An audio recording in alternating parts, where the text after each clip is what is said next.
Oiê, pode olhar, eu sou Ayrton Marques e estou de volta para mais um episódio do videocast de entrevistas do Olhar Direto.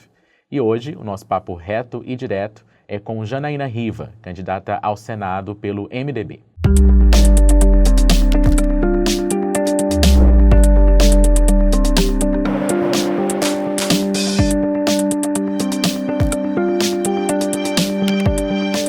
Neste período eleitoral, o nosso espaço recebe os principais nomes que disputam o voto dos mato-grossenses para discutir trajetória, alianças, propostas e principalmente aquilo que pretendem fazer.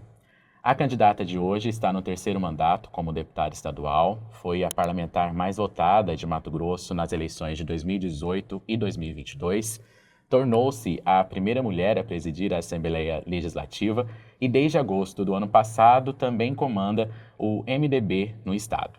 Filha do ex-deputado José Riva, Janaína entrou muito jovem na política e construiu uma carreira marcada primeiro pela necessidade de lidar com o peso do sobrenome e depois pela confirmação de uma identidade própria. Ao longo desse caminho, já esteve na oposição, aproximou-se de diferentes campos políticos e agora disputa uma das duas vagas ao Senado numa aliança com o PL, tendo Wellington Fagundes como candidato ao governo e José Medeiros como seu companheiro na corrida ao Senado. Essa composição, porém, não aconteceu sem ruídos. Parte do bolsonarismo mato-grossense resistiu ao seu nome. Prefeitos do PL romperam ou se recusaram a apoiar integralmente a chapa. É sobre essa trajetória, sobre os desafios de uma campanha majoritária e sobre o que ela pretende defender no Senado que nós conversamos hoje. E para este episódio eu conto novamente com a ajuda do jornalista Jardel Arruda, que escreve para o Caderno de Política do AD. Jardel, muito obrigado, seja bem-vindo mais uma vez. Eu que agradeço, Ayrton, é um prazer poder colaborar. Deputada Janaína, candidata, muito obrigado por ter aceitado o convite do Pode Olhar, estar aqui. Eu já entrevistei seu pai, sua irmã, agora você, estava faltando você. Muito obrigado por estar aqui para conversar com os nossos espectadores. Obrigada, Ayrton, obrigada, Jardel. Quero agradecer ao Olhar Direto e ao Pode Olhar pela oportunidade de vir aqui falar um pouco sobre o que pretendemos fazer nessa caminhada ao Senado. E uma vez eleita, espero que seja, defender as pautas importantes para Mato Grosso lá em Brasília. Antes da gente começar, só um recado a quem está nos assistindo, é que este episódio está na íntegra e em formato de áudio, também disponível nas principais plataformas de podcast. É só pesquisar Pode Olhar ou então Estúdio AD no Spotify, no Deezer e no Apple Podcast.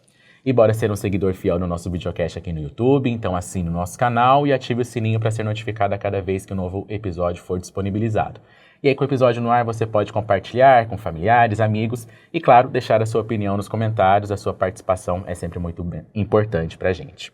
Janaína, você entrou na política carregando, provavelmente, um dos sobrenomes mais conhecidos e também mais controversos da política de Mato Grosso, né? Só que depois de 3 mandatos e 2 eleições como a deputada mais votada do estado, talvez exista hoje uma geração de eleitores que conhece primeiro a Janaína e depois o José Riva, né? Em que momento você sentiu que deixou de ser politicamente a filha do Riva e passou a ter uma identidade eleitoral própria? Ayrton, no momento que eu encontrei minhas pautas. Logo que cheguei à Assembleia Legislativa, eu só conhecia um trabalho, que era o trabalho de base parlamentar que eu tinha visto e acompanhado meu pai ao longo dos anos. Base alinhada com o governo. E eu me tornei uma deputada de oposição, me tornei a líder da oposição.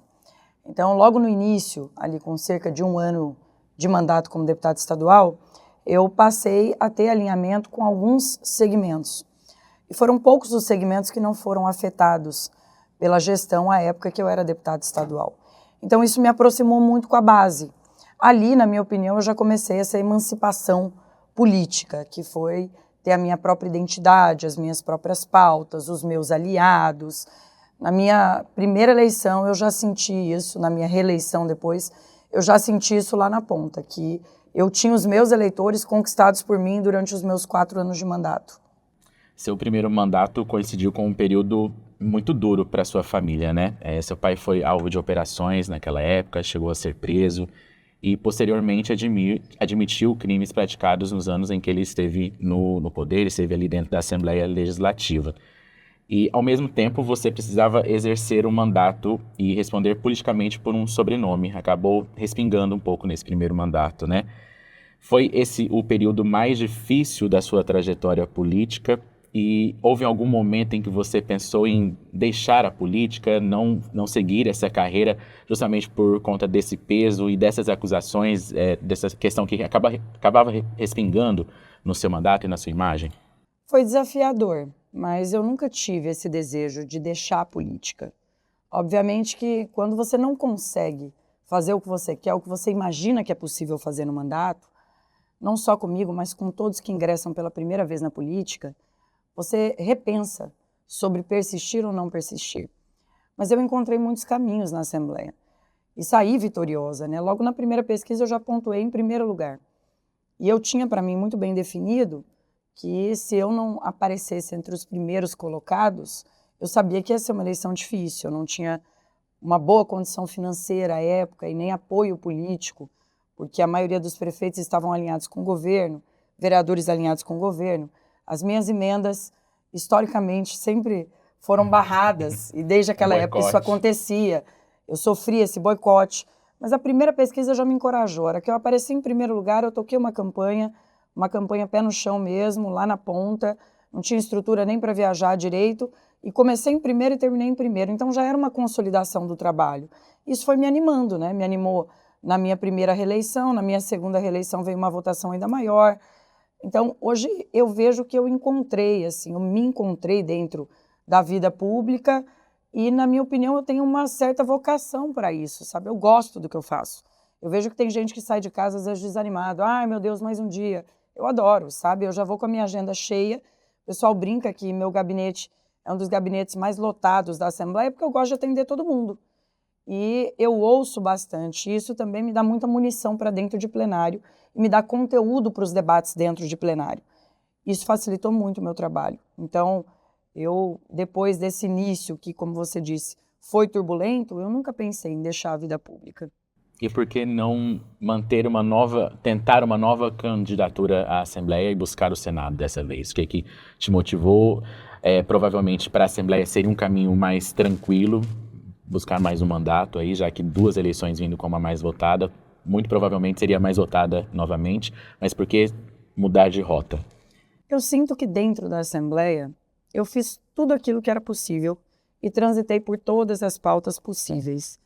Eu não via mais como eu poder contribuir ainda mais do que eu já havia contribuído como deputado estadual. Os avanços que nós tivemos dentro do Estado, eu me sinto parte também de todos eles. Aliás, eu sempre digo aos deputados que todos nós somos parte disso tudo, porque há muito tempo não acontecia de ter um governo que, quando enviava pautas à Assembleia, as pautas eram alteradas, projetos de lei, emendas constitucionais. A Assembleia, pela primeira vez eu vi isso durante esses 8 anos, que foi a Assembleia poder fazer alterações respondendo ao anseio da sociedade.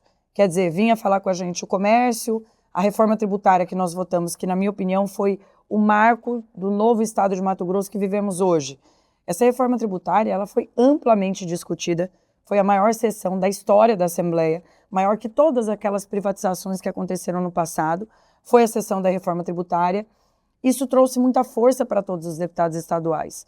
E aí você começa a esbarrar em algumas pautas, que são pautas vinculadas especialmente a atribuições federais, que é, no meu caso, essa questão da violência contra a mulher, o respaldo à proteção das crianças, dos idosos, segurança pública.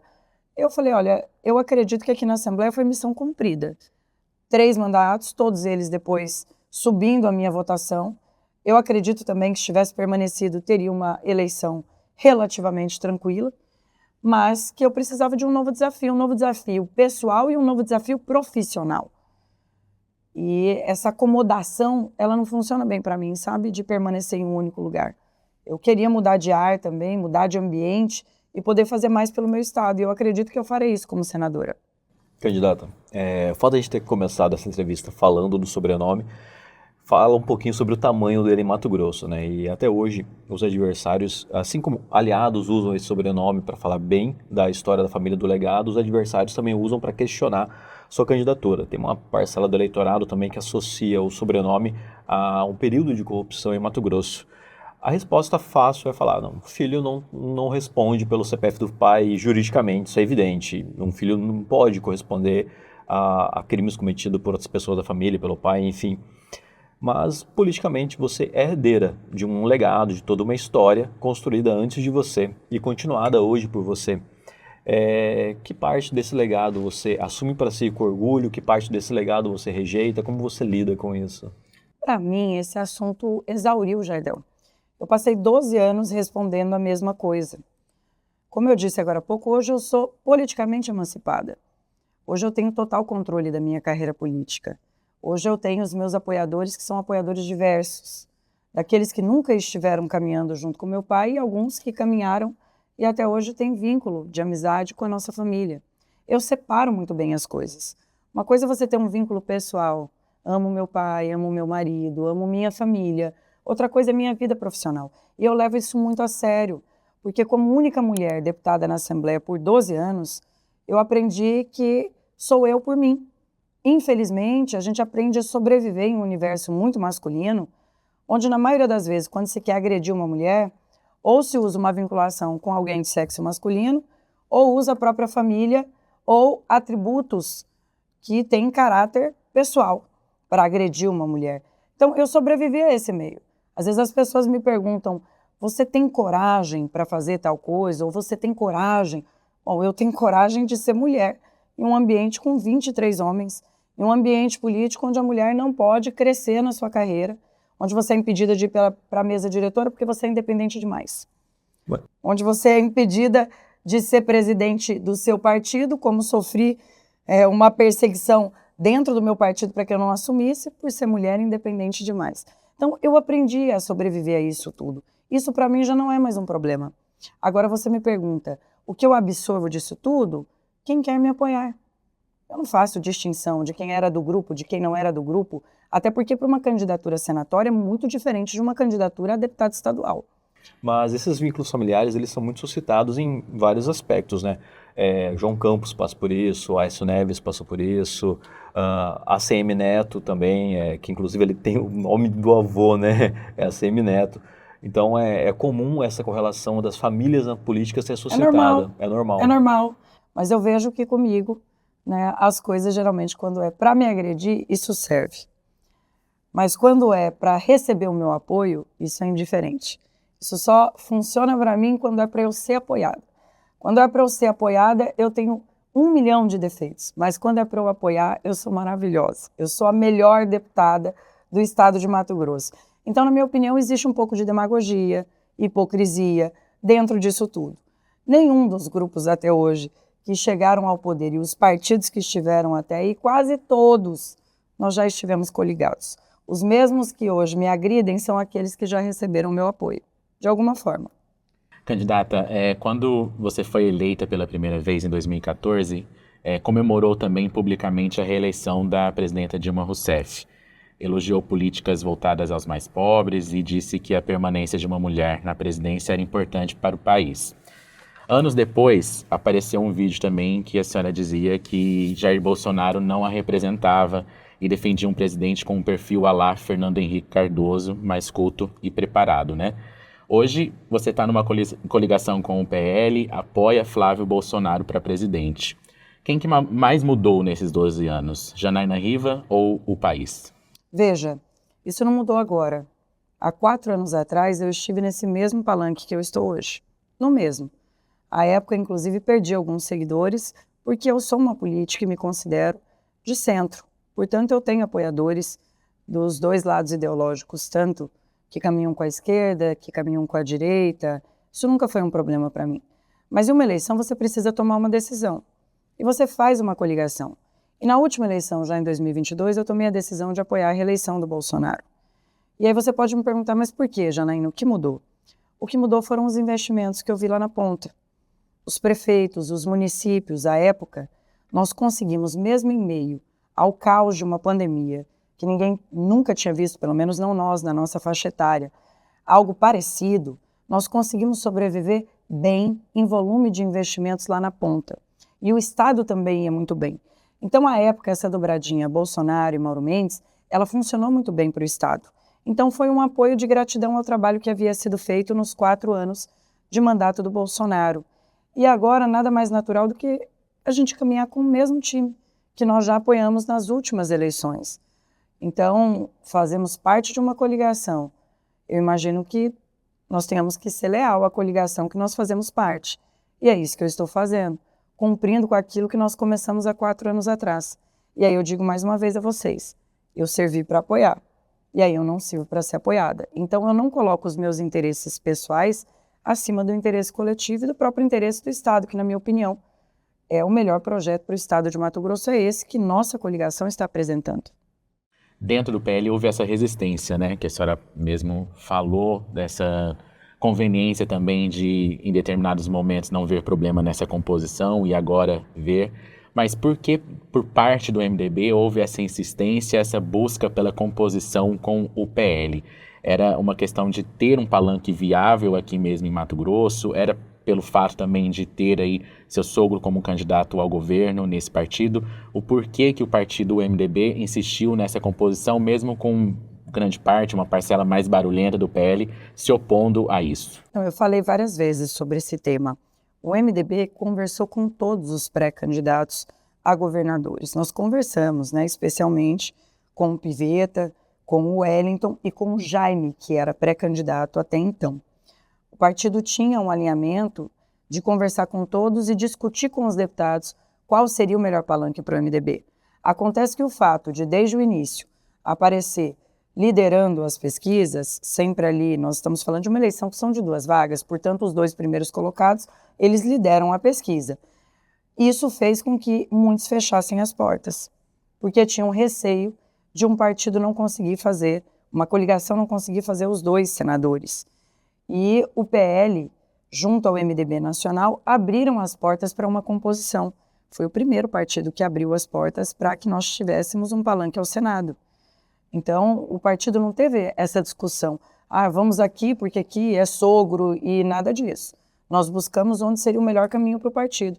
Quando foi aberto essa possibilidade nacionalmente, de imediato eu fui acionada pelo presidente Baleia e pelo presidente Valdemar e disse que o MDB deveria se reunir e conversar com os deputados toparam e nós dissemos sim à proposta nacional, então, do PL e do MDB. E quando isso aconteceu, deputada? Isso aconteceu ali, mais ou menos no dia 2, né? Foi ali pelo dia 2, dia 1º, dia 2 já na reta final. Até então o MDB ainda estava discutindo possibilidades, ainda havia uma discussão do que nós faríamos. Mas essa coligação, no fim das contas, a gente vai conseguir enxergar na ponta, porque a gente já sente que tem vários deputados do MDB, os deputados de mandato que vão à reeleição, eles não podem falar sempre publicamente, mandar nos materiais dele, mas que eles apoiam outro candidato a governador, que eles não apoiam o Wellington Fagundes. Ao mesmo tempo, a gente vê várias lideranças do PL que não apoiam a senhora ao Senado, eles apoiam outros candidatos ao Senado. Como que fica isso? Isso é um fenômeno só do lado de vocês ou também acontece do outro lado? Todos os lados. Os carros estão uma salada de frutas, gente, de candidaturas. Você vai ver aí carros adesivados, tem para todo gosto. Tem gente que está com candidato da esquerda, da direita, do centro, todos adesivados no mesmo carro. É algo que a gente não consegue controlar. Eu mesma disse, olha, as pessoas querendo penalizar os deputados que estavam em palanques ou em reuniões vinculados a outros partidos. Eu mesma não posso ter uma garantia de que 100% daqueles que me apoiam estarão apoiando toda a nossa coligação. Como eu vou exigir isso se eu não consigo entregar isso? Porque isso está muito vinculado aos apoiadores, ao vereador que me apoia, à liderança que me apoia. Eu chego para pedir um voto para uma liderança, olha, eu quero pedir o seu apoio, meu número é 150 ao Senado, sou candidata a senador, essa é a nossa coligação. Tudo bem, eu vou votar em senhora, mas já tenho outro senador. Um voto eu vou lhe dar. Olha, mas eu já tenho outro governador, eu já tenho outro deputado federal. A eleição está assim. Então vão ter muitas dobras que são interpartidárias. Fidelidade partidária é um mito. Não, na verdade, o sistema eleitoral, ele está falido, vamos ser honestos, não funciona mais desse jeito. E eu sempre defendi, desde lá de trás, essa questão do próprio voto distritão à época, que era para os mais votados serem eleitos. Essa questão de coligação partidária, ela faliu ao longo dos anos. Você não consegue mais ter um alinhamento desde a base. Até porque eu, pelo menos, respeito muito a individualidade do eleitor que está lá na ponta. ele foi apoiado 4 anos por determinado candidato. Como pode eu depois, através do partido, chegar e mudar isso completamente? Eu vou perder ele vai deixar de ser filiado ao meu partido. Então essa coisa de ciscar para fora não é comigo, sabe? Eu respeito muito isso e natural que dentro do PL vão ter pessoas que não me apoiam ao Senado e dentro do MDB vão ter pessoas que não apoiam também o candidato do PL. Então as eleições agora estão muito diferentes. E não é só aqui em Mato Grosso, isso é em todo o Brasil. Eu estou assistindo isso em todo o Brasil, são candidatos em diversos palanques e uma situação muito difícil, inclusive para a gente, para nós que somos candidatos à majoritária. Então, a senhora não vê problema em, por exemplo, não ter uma campanha casada com o José Medeiros, que é o outro candidato ao Senado nessa coligação. A senhora chegou a conversar com ele depois da confirmação? Não conversei com ele e não vejo problema também e entendo como sendo natural que os apoiadores tenham opiniões divergentes dentro da mesma coligação. Não é algo que dá para se exigir de ninguém. Acho que cada um tem que construir como entende ser melhor para ele. Apesar de ter sido oficializada aos 45... Seria o ideal, né? Uma lealdade de toda a coligação, mas infelizmente não foi possível. É o que se prega no papel, né? E nem nas outras coligações também estão sendo possíveis. Não acontece, né? Bom, apesar de ter sido oficializado aos 45 do segundo tempo, né, aberta essa porta para o MDB junto ao PL, a discussão não é de hoje, né? Essa discussão do MDB se aliar com o PL aqui em Mato Grosso é algo que desde o ano passado a gente escutava, que era ventilado, conversado, e também foi quando começou o movimento de resistência, né, por parte de liderança do PL, mais específico ligados aos Zé Medeiros, né, aos Zé Medeiros e aliados dele. Como que foi lidar com isso? Você acha que ainda tem alguma possibilidade de vocês fazerem uma campanha um pouquinho próxima ou não? Realmente cada um vai fazer campanha para um lado e tá tudo bem isso também? Para mim está tudo bem. Meu objetivo é pedir voto para mim como senadora. Meu trabalho na Assembleia está consolidado. Eu não vejo problema algum. Existe resistência dos dois lados. A maioria também dos meus deputados também não apoiam a candidatura do PL, como acontece também com o PL. Está tudo bem. Nós temos que tocar agora e trabalhar. Eu, ao menos, vou trabalhar para o Flávio, para o Wellington e serei leal à coligação. Agora, se o candidato que estaria na chapa junto comigo, ele não quer essa composição, eu tenho que respeitá-lo e ele toca a campanha dele e nós tocaremos a nossa. Candidata, antes da gente partir para falar sobre propostas, sobre o que a senhora tem apresentado aí e pensado para o Senado, só quero finalizar a questão do MDB, é que também, dentro dessa construção, a chapa de federal do MDB acabou não se efetivando. A gente teve alguns nomes aí que se sentiram prejudicados e chateados, como a Rosana Martinelli. Por que foi necessário implodir essa chapa de federal? Foi para priorizar mesmo a candidatura ao Senado? E como que a senhora lidou também com esses nomes, essas lideranças que foram para o partido, que tinham a expectativa, né, de disputar e que no final das contas não vão estar nas urnas? Foi infelizmente uma decisão da Nacional, porque o fundo eleitoral está diretamente ligado à Nacional. E o que o partido ofereceu aos candidatos era insuficiente para a eleição de um deputado federal. Hoje os investimentos nas chapas a deputados federais é um investimento alto de fundo eleitoral. E o MDB não conseguia ofertar isso aos nossos candidatos. Então eles podiam tomar uma decisão, serem candidatos com a estrutura disponibilizada pelo partido ou não serem candidatos. Então a decisão foi da chapa, com a estrutura oferecida pela Nacional. Isso foge das minhas possibilidades. Eu não tenho como pegar uma candidatura ao Senado que tem um fundo eleitoral limitado e transferir isso exclusivamente para uma chapa deputado federal. Então, foi uma decisão de muito diálogo, conversada. Obviamente que isso não inibe do candidato ficar chateado. Mas nós estamos juntos, a Rosana esteve comigo esses dias, vai participar da coordenação da nossa campanha e nós vamos tocar o projeto do partido para fortalecer o MDB. E daqui a 4 anos nós temos tempo hábil e condições financeiras para tocar uma chapa também a deputado federal. Eu gostaria muito de ter um deputado federal do MDB. Só queria fazer mais uma pergunta sobre esse momento também, antes de a gente partir para as propostas. Porque você também tinha comentado essa questão de você servir para apoiar, não para ser apoiada.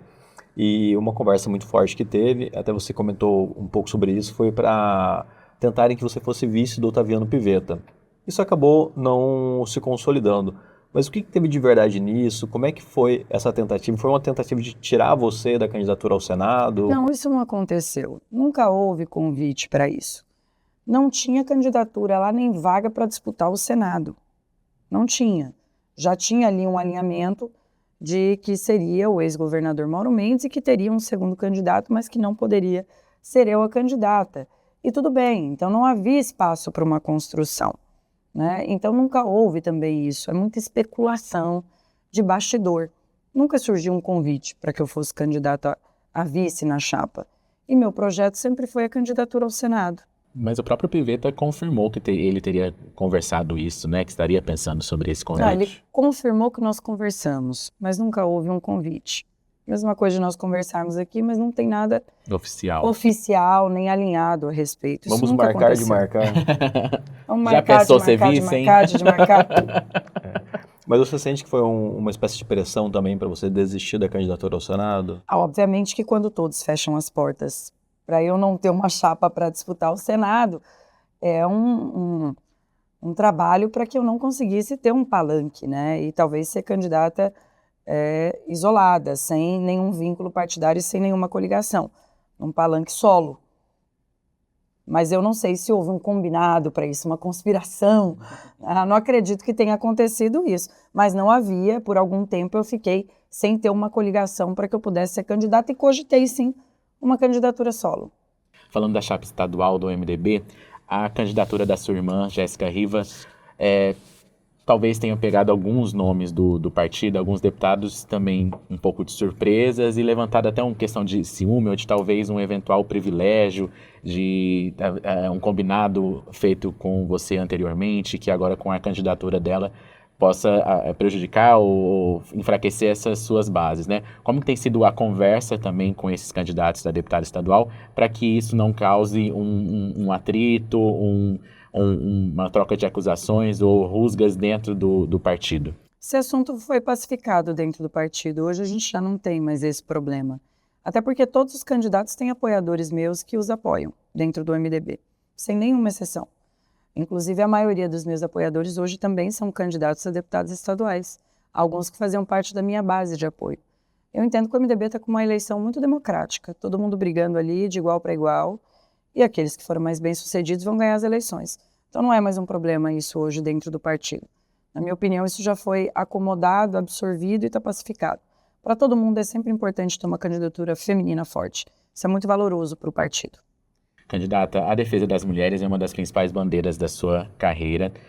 Em Várzea Grande, porém, você foi cobrada por não reagir de maneira mais contundente às declarações do presidente da Câmara, Wanderlei Cerqueira, do MDB, em conflitos com a prefeita Flávia Moretti. Em uma discussão, ele chegou a usar uma expressão de conotação sexual ao se referir à prefeita, né?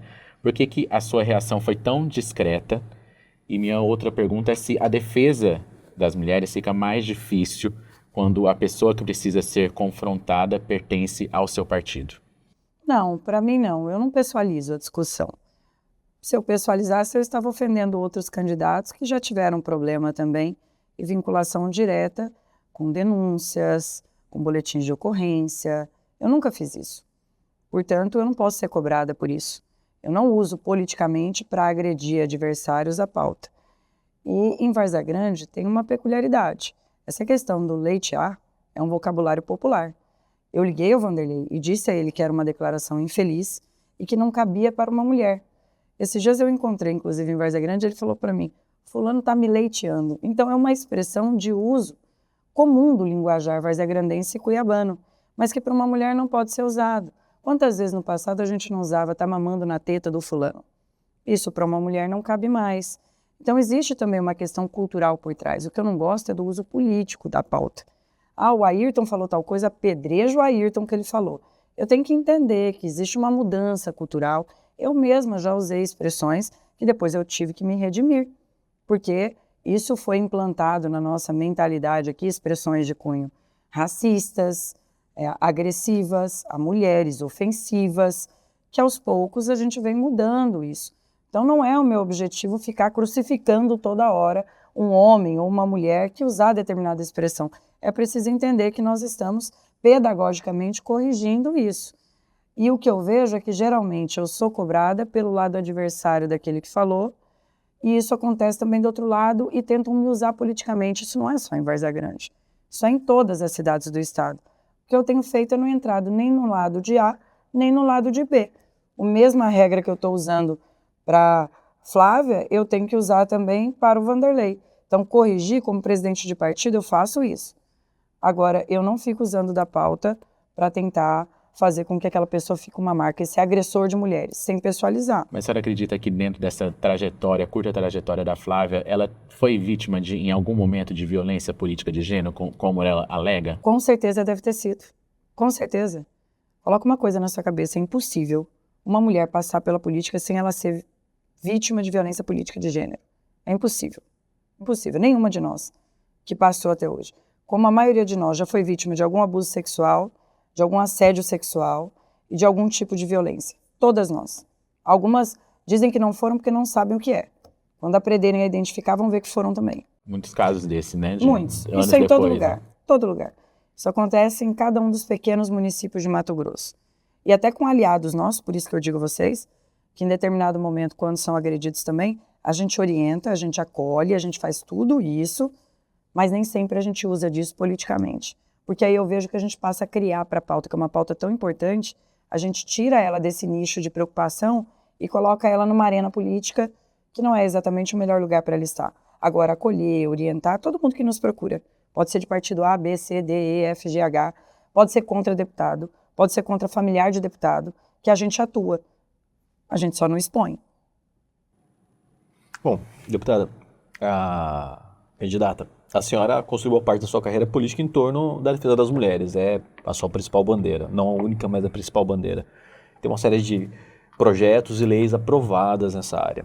Mas Mato Grosso continua, assim, com números horríveis em relação a feminicídios, violência contra a mulher. Então a gente tem uma dicotomia entre leis aprovadas, não só da senhora, mas de outros deputados também. 60, né, leis aprovadas. Pois é, e ao mesmo tempo a realidade parece que não muda em Mato Grosso. O que falta efetivamente entre as leis aprovadas e alguma coisa mudar na vida dessas mulheres? Jardel, sabe que eu defendo sempre que nós deveríamos tratar dentro das escolas, especialmente sobre essa questão da repartição dos poderes, que seria o direito civil, a Constituição Federal, para o cidadão entender o que é competência de quem e como isso funciona. Infelizmente, em Mato Grosso, nós temos muito pouco investimento nas ações de prevenção e de combate a crimes contra mulheres, contra crianças, e isso se reflete nos números, né? Um Estado extremamente agressivo a mulheres, extremamente agressivo às crianças, com alto índice de crimes de estupro, de abuso sexual, pedofilia, e muito pouco recurso investido lá na ponta para se fazer esse trabalho. Nós temos uma polícia militar com quase 2.000 policiais a menos do que 2016, com um déficit de cerca de 8.000 policiais em campo. Isso faz com que a sensação de segurança e a população esteja hoje completamente desassistida lá na ponta, e você sabe que, havendo a presença do policial, não só a sensação de segurança, como a proteção efetiva acontece. O que a gente tem hoje de trabalho de prevenção? O que existe hoje no Estado de trabalho organizado? Nós, enquanto Assembleia Legislativa, nós já criamos 50 procuradorias municipais em parceria com as câmaras. Nós queremos chegar a 142. Nós temos trabalhado para as câmaras fazerem o trabalho, que é um trabalho que deveria ser feito pelo governo, porque a segurança pública é papel de governador, é papel da gestão. O dinheiro investido foi uma mixaria nos últimos anos. Agora implementou mais Patrulha Maria da Penha, mas às vezes tem uma Patrulha Maria da Penha para atender uma cidade de 40, 50 mil habitantes. É impossível se fazer a segurança das mulheres e o trabalho preventivo desse jeito. A gente já sabe que tem o que funciona, botão do pânico. Só 5 cidades têm botão do pânico, e algumas municipais. Por que que isso funciona desse jeito? Por que o Estado não tem nas 142, nos 142 municípios, um ponto de apoio, de acolhimento? Por que a gente não tem, hoje, um trabalho coordenado estadual para acompanhar a vítima do início ao fim? Não existe. Não existe. Isso poderia ser feito, inclusive, virtualmente. Uma orientação, um ganha-tempo, como a gente está propondo um ganha-tempo para a saúde, algo no mesmo sentido com relação à segurança das mulheres. Então, não existe uma coordenação de trabalho hoje em Mato Grosso. Hoje a gente enxuga gelo aqui.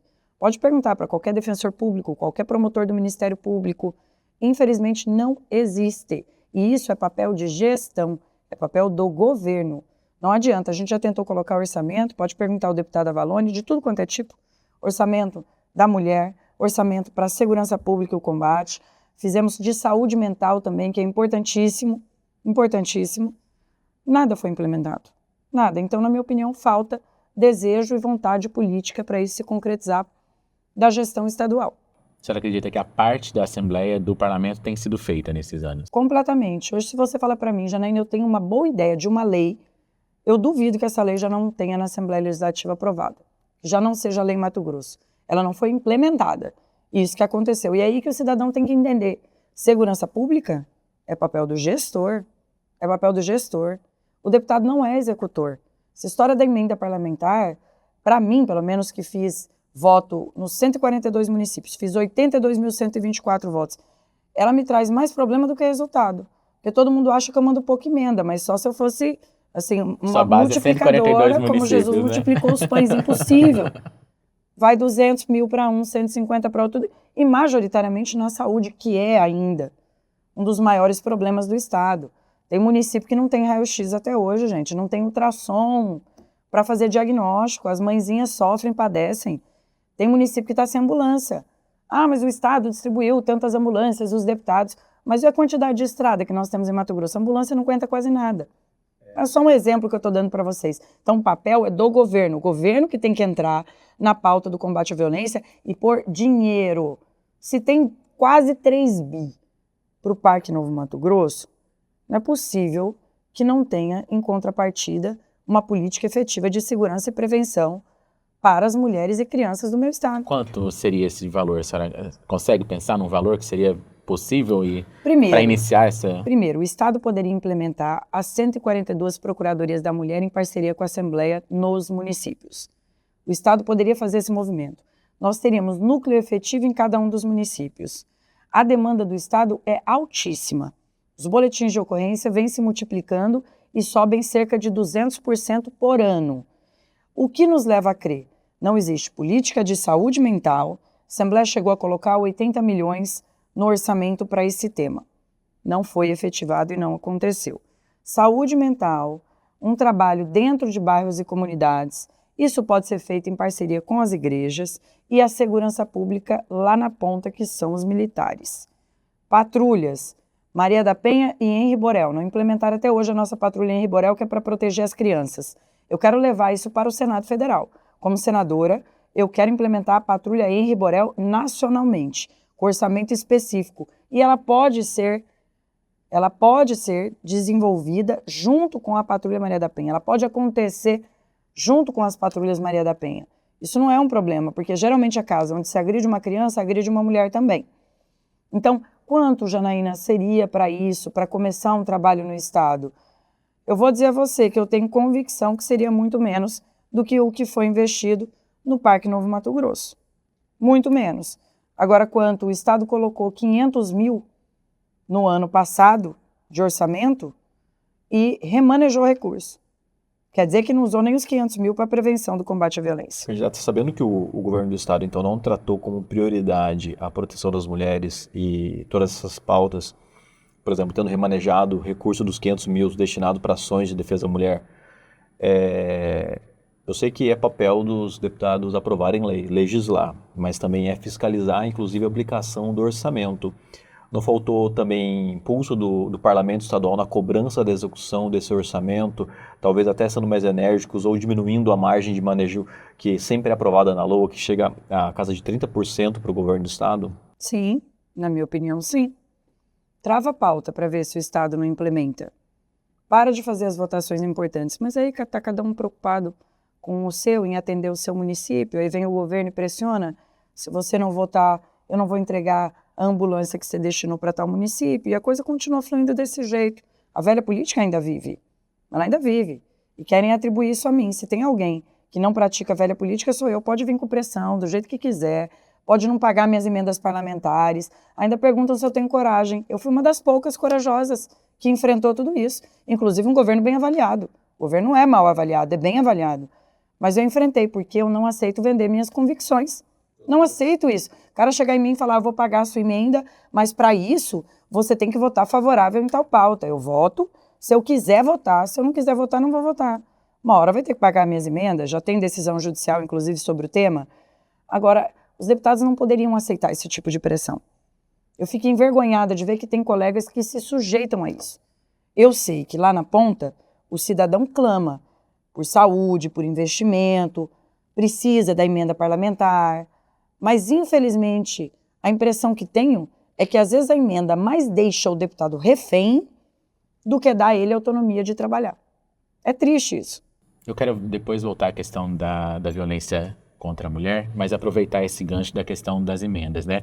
A gente vê nacionalmente um cenário ainda pior, né? Que é no Congresso, o Congresso avançando cada vez mais anualmente sobre o orçamento do governo federal. O que a senhora pensa sobre esse tema? A senhora vai, talvez, buscar discutir sobre isso também, esse limite aí do Congresso em relação ao orçamento? Ou a senhora acredita que é necessário ampliar essa questão, esse valor que os deputados e senadores têm direito aí Tem sobre o até orçamento? gente sem mandato, né? Indicando Agora emenda, né? Na minha opinião, as emendas parlamentares, como eu disse aqui, elas atendem uma finalidade específica na ponta? Sim, eu não sou contra as emendas. Em casos como o meu, as emendas são insuficientes para atender a alta demanda. Hoje eu vejo que no Senado Federal, na Câmara Federal, as emendas são mais do que suficientes. Em alguns casos, nós temos senadores que chegaram a enviar R$500 bilhão por ano para os seus estados. E aí é onde a gente começa a ver que algo errado tem. Não se pode também usurpar o poder do governo federal em volume de investimentos, porque tem estradas, tem as BRs, tem o trabalho feito na saúde, na educação, que são de recursos federais. E aí penaliza lá na ponta as nossas universidades federais sucateadas, a dificuldade para ampliação de cursos, os problemas que temos hoje dentro da saúde pública, no próprio SUS. Então, na minha opinião, sim, existe um descontrole e um descompasso com relação às emendas no Senado Federal e na Câmara Federal. Eu estou preparada para essa discussão. Precisa ter bom senso para se entender que nós não podemos sucatear, por exemplo, o próprio INSS. Hoje não tem perito. Por que não tem perito? O problema é orçamentário. Tudo isso tem que ser revisto. Então, na minha opinião, é necessário, sim, uma reforma que ali se englobe a discussão das emendas parlamentares, até porque criaram essas emendas de liderança, emendas partidárias, criaram várias ferramentas que, como eu disse aqui, trazem mais controle aos parlamentares do que independência. Eu defendo a independência. Existe aqui valor determinado de emenda, o deputado tem a independência para fazer a destinação. Quando você cria as emendas que são indicadas pelos líderes, pelos presidentes de partido, você consegue controlar a sua base a votar de acordo com negociações que nem sempre são as melhores e, na maioria das vezes, não são as melhores para o Brasil. Então, eu defendo, sim, uma reforma. Isso não quer dizer que eu sou 100% contra, mas que, na minha opinião, hoje é errado a usurpação do poder. Como seria errado que isso acontecesse na Assembleia Legislativa da mesma forma? E não é o que acontece. As emendas aqui no Estado, perto do volume de investimentos do governo estadual, são minúsculas. O Estado já chegou a investir 19%. As emendas chegam a 1%. Candidata, você justificou seu apoio ao Flávio Bolsonaro, afirmando que ele abraçou a pauta das mulheres, né? Mas um levantamento da agência pública apontou que, em quase 24 anos de atividade parlamentar, apenas 3 das centenas de proposições apresentadas pelo Flávio falam diretamente sobre a segurança ou proteção das mulheres, né? E aí eu pergunto, essa produção parlamentar é suficiente para garantir que Flávio abraçou de fato a pauta das mulheres? E que fatos concretos fazem classificá-lo como um defensor, alguém que apoia de fato essa bandeira? Eu vivo num país que é um dos países que mais mata e agride mulheres no mundo. Portanto, se para mim as políticas implementadas nos últimos 4 anos não surtiram efeito algum, eu opto pela mudança. O que o Flávio vem dizendo é que as políticas de segurança pública serão efetivas, e aí quero lembrar vocês que nesses últimos 4 anos foi pautado no Congresso Nacional o aumento de pena de estupro e os próprios deputados alinhados ao governo federal votaram contra. Para mim, então, nós não estamos no caminho correto. Eu já defendo uma nova constituinte, eu defendo sem segunda chance. Janaína, vai ser difícil implementar a prisão perpétua, mas é o que eu defendo, é o que eu quero defender lá do plenário, que se nós podemos fazer tantas alterações legislativas importantes no Brasil, para reformas tributárias, para reformas trabalhistas, por que que nós não podemos fazer uma análise, aliás, uma reanálise do sistema penal brasileiro? Então, o que eu vejo hoje é que o governo atual é contra o avançar do cárcere, especialmente para criminosos que cometem crime de pedofilia, de estupro e de feminicídio. Eu estou apostando no que o Flávio está dizendo, que tem como proposta o aumento de penas e a prisão perpétua. Eles chegam até a falar sobre pena de morte, o que eu não acredito que num sistema ainda muito injusto, que é o judiciário brasileiro, que isso possa ser aprovado ou que seja factível. Mas a prisão perpétua, na minha opinião, sim. Nós temos vídeos de estupradores que são postados online. Então não é difícil você identificar quem cometeu o crime para que ele possa cumprir 100% da sua pena sem regressão de pena. A candidata falou que nos últimos 4 anos as políticas de proteção à mulher não funcionaram.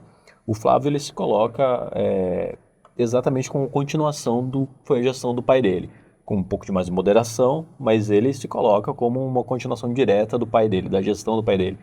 A senhora acredita que na gestão do pai dele funcionava melhor as políticas de proteção à mulher? Porque os números não parecem mostrar isso. Se eu fizer essa análise, eu estou concordando também com a comparação que é feita comigo e com meu pai.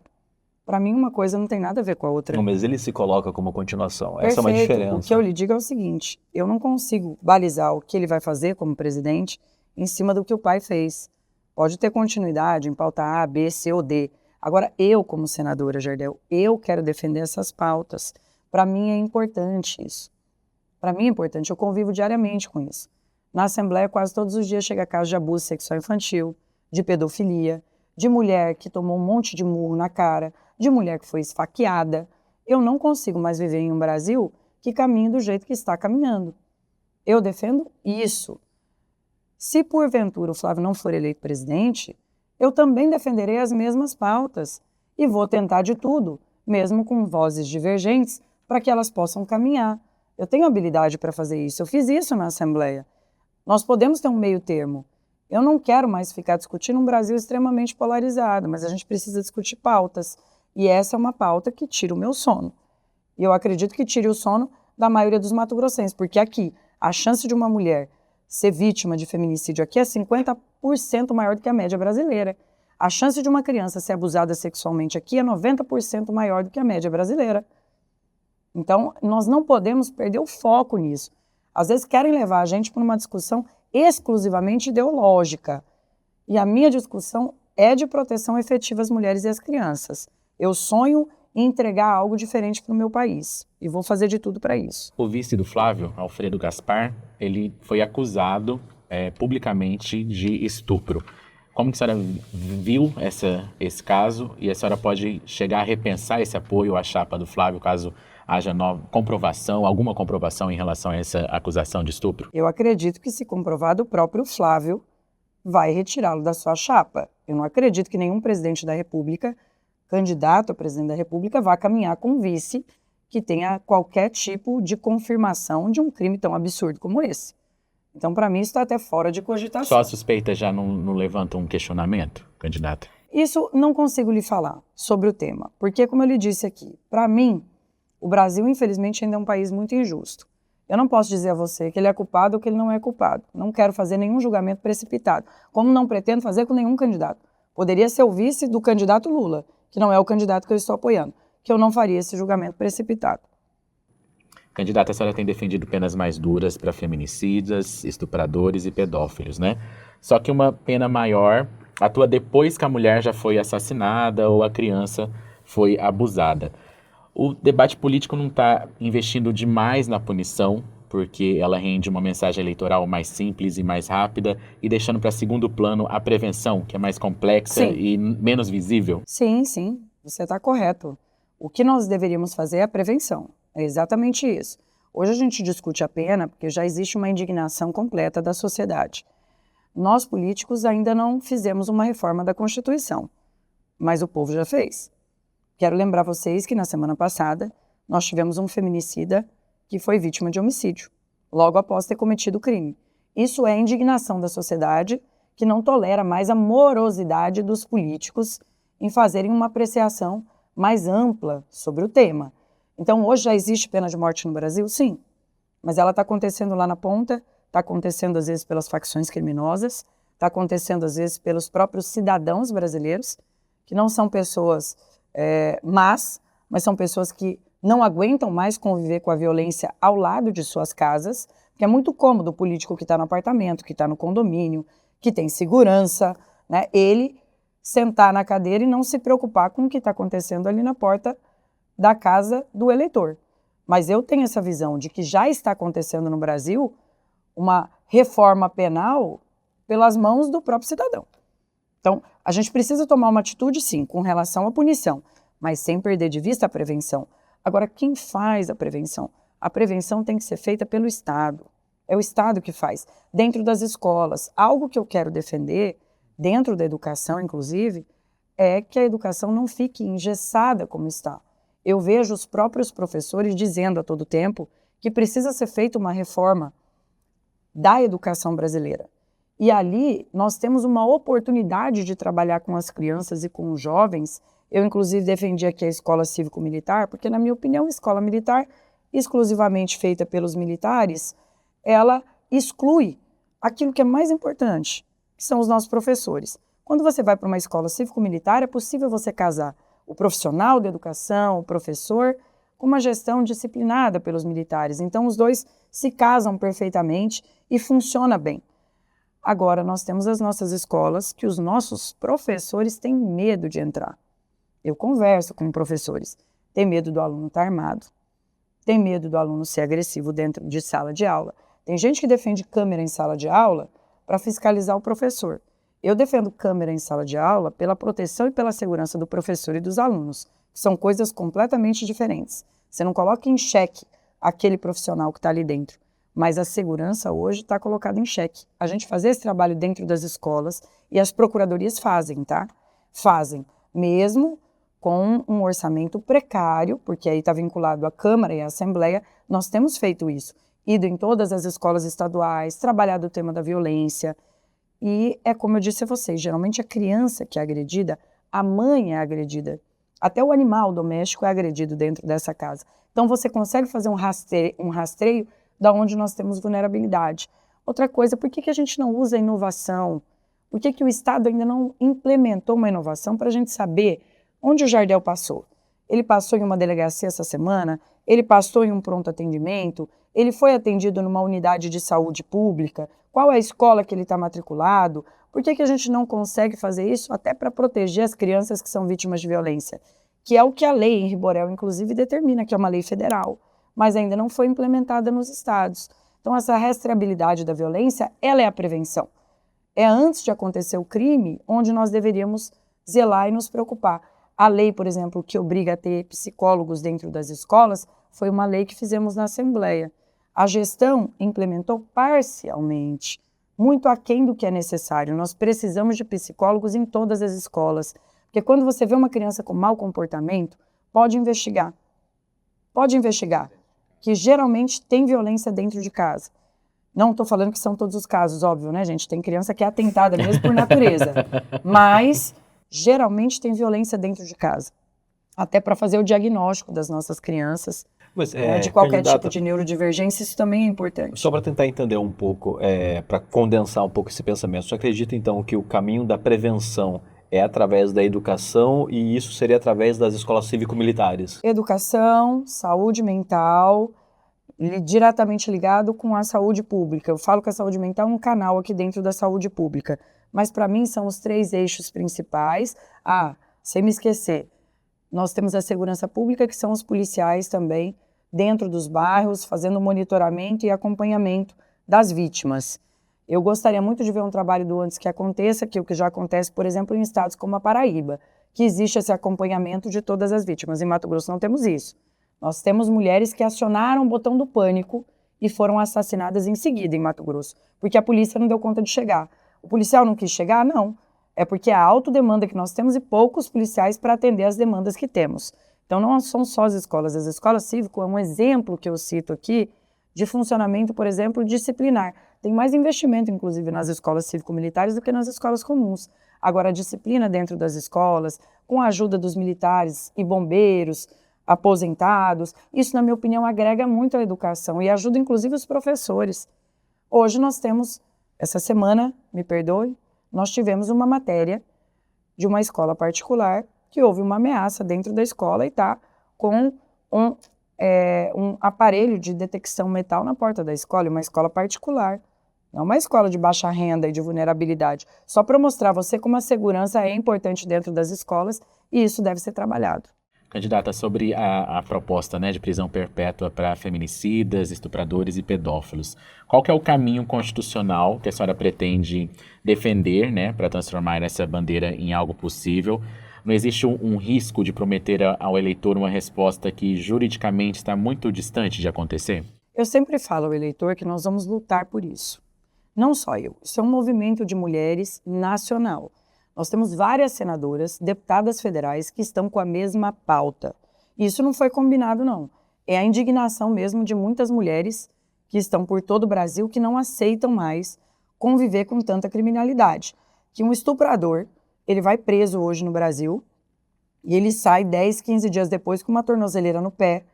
E você pode ver que depois de poucos dias ele é pego novamente porque ele está rondando uma nova casa para cometer um novo crime, quando ele já não é pego cometendo crime. Então, eu não tenho essa preocupação. Mesmo as pessoas que conhecem do meu trabalho e sabem da dificuldade que é a gente conseguir uma prisão perpétua no Brasil, eles entendem que é legítimo que nós possamos lutar por isso. Agora, qual é o caminho? É uma nova Constituinte. É uma nova Constituinte. Mas não é só isso no Brasil que precisa ser consertado. Nós temos, por exemplo, a questão das facções criminosas. Isso também vai ser abordado. É que eu digo a você o seguinte, a minha prioridade como mulher é essa. E eu vou lutar por isso. Isso não quer dizer que a gente não vai discutir de uma forma ampla também com todos os parlamentares.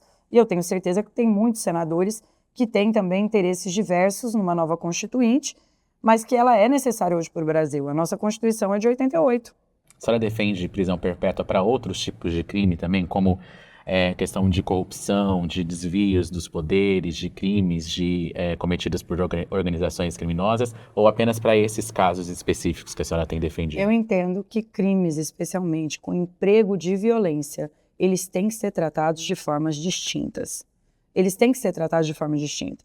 Nós estamos falando de pessoas que pegam uma criança de 2 anos e que abusam dessa criança. Muitas vezes essa criança sai sem vida depois de um estupro porque sofre uma hemorragia. Isso é mais grave para mim.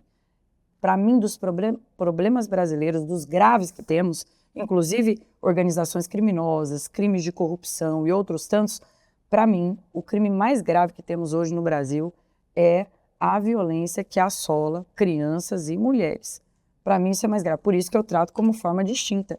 Se nós tratássemos do jeito que eu tenho visto alguns candidatos falarem aí, talvez os 2 principais candidatos à presidência da República e outros políticos hoje não estariam mais vivos. Inclusive que são apoiados por candidatos que defendem esse tema. Curioso, né? Então, para mim, o principal, proteger mulheres e crianças. Isso tem que ser tratado no Brasil como uma pauta que una os 2 lados. No Congresso, na Câmara, inicialmente, depois esse debate vai também para o Senado, se começou a discussão sobre a redução da maioridade penal. Passando pela Câmara e chegando no Senado, e caso a senhora esteja lá no Senado, a senhora votaria pela redução da maioridade penal? Sim, com convicção que sim. Inclusive, nós temos vários sistemas no mundo. O que está se tratando lá é de um avanço para 16 anos da maioridade penal. Tudo bem. Agora, nós temos crimes muito graves cometidos por adolescentes e crianças muito mais jovens. Então, eu entendo que a discussão ela deveria ser um pouco mais ampla, né, do que isso. Mas 16 anos é um avanço, votaria a favor da proposta, porque entendo que é uma proposta que me parece que já está pacificada, e eu sou daquela defesa de que você não pode ter tudo que quer, mas que um avanço é um avanço. Agora, a criminalidade está cada vez mais jovem, tá? Nós temos crianças, que eu vou falar que são crianças, eu tenho um filho de 13 anos, de 12 anos, que já cometeram feminicídio. Nós vimos isso numa escola pública no Nordeste. Uma criança de 12 anos que matou a coleguinha porque a coleguinha não quis beijá-lo. 12 anos. Então, para mim, assim, essa questão da maioridade penal, ela vai muito além.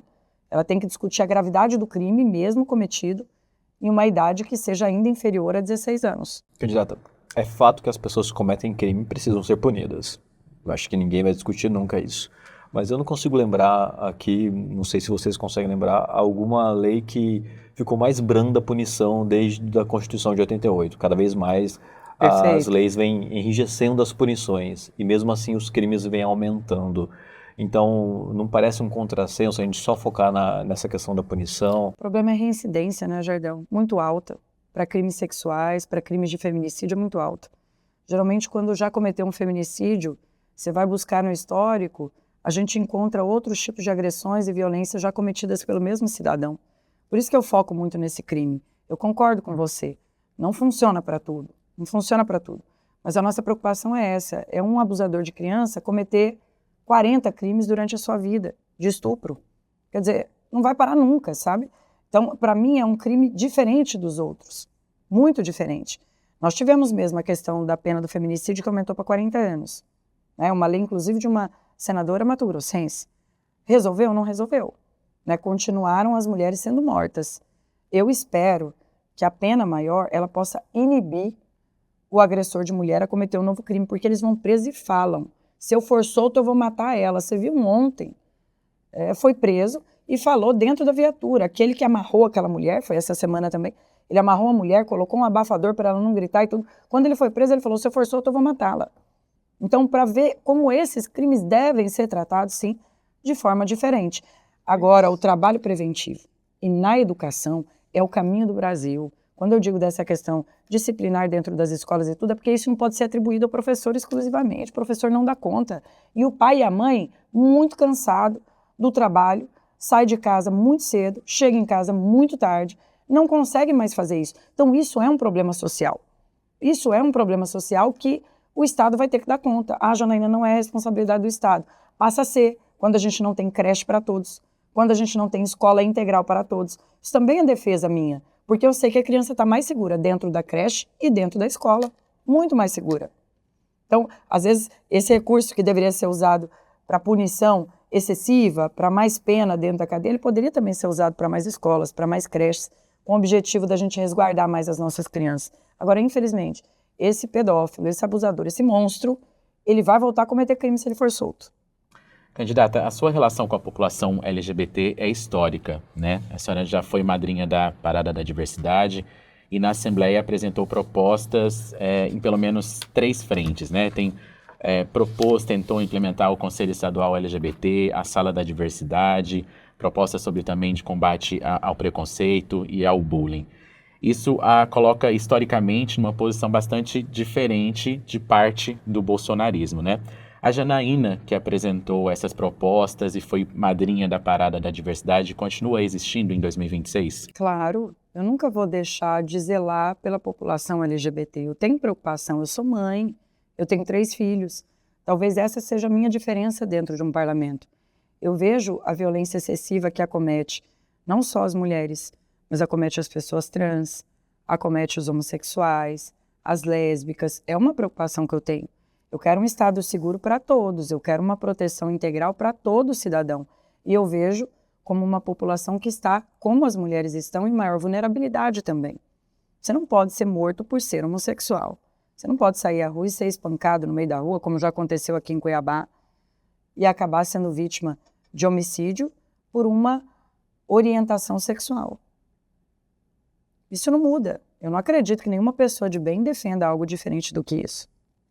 E como que a senhora analisa quem é o LGBT que apoiou a senhora nesses primeiros mandatos e que viu a sua atuação parlamentar, mas que em determinado momento a viu apoiando, por exemplo, o ex-presidente Jair Bolsonaro, que em declarações anteriores chegou a dizer que não amaria um filho homossexual e que preferia que ele morresse no acidente, né? Preferia que ele morresse no acidente do que se fosse um homossexual.